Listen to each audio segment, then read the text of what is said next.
So let's talk more specifically and formally about the direction of angles, because direction matters when you are driving.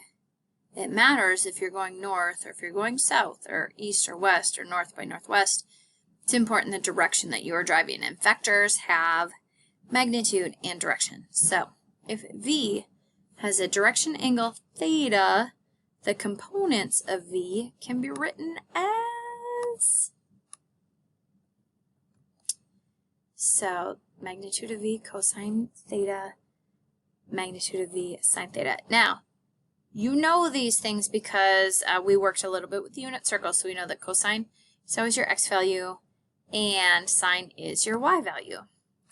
Or to put another way, oof, there you go, we can add them together. Okay, so we already did this.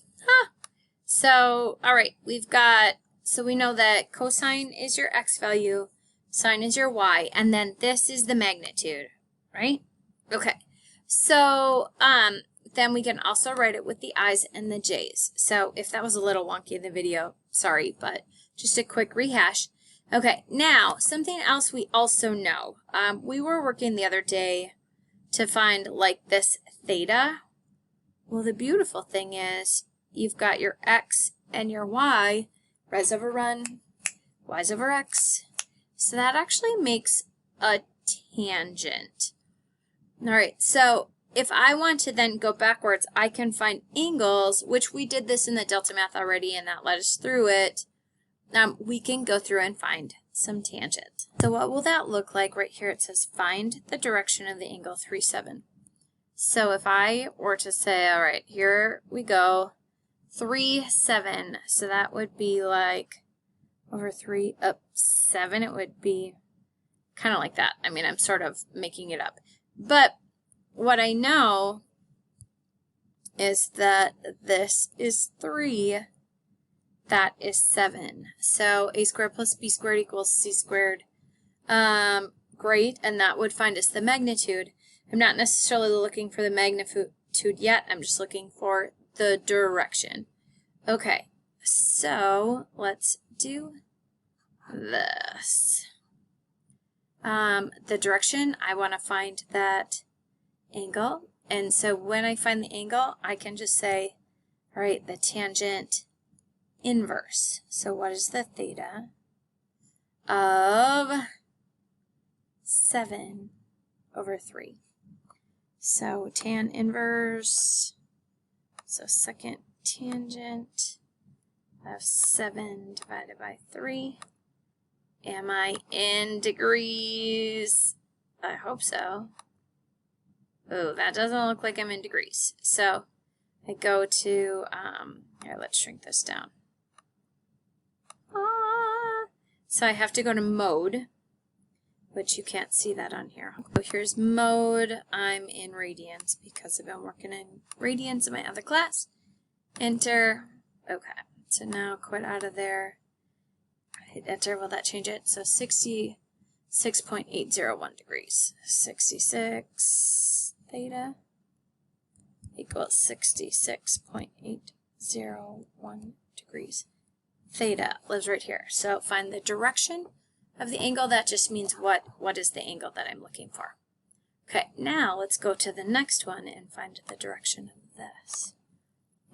So, this one's a little different.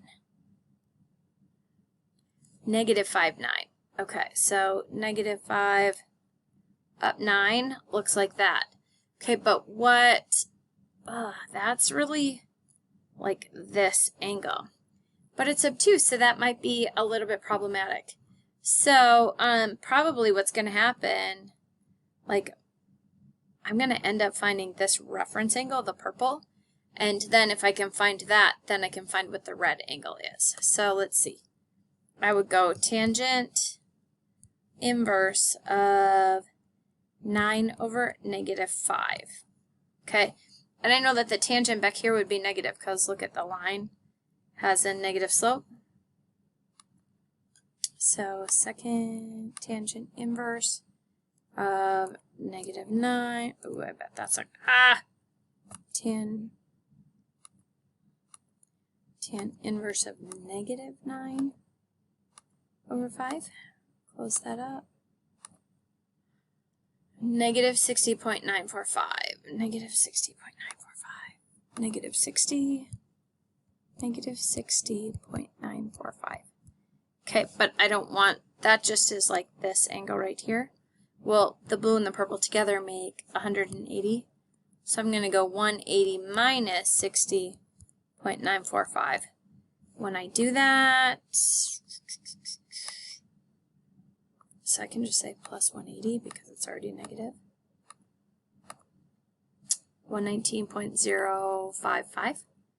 So 119.055 degrees. There we go. That's that angle. Okay, so that's intro knowledge.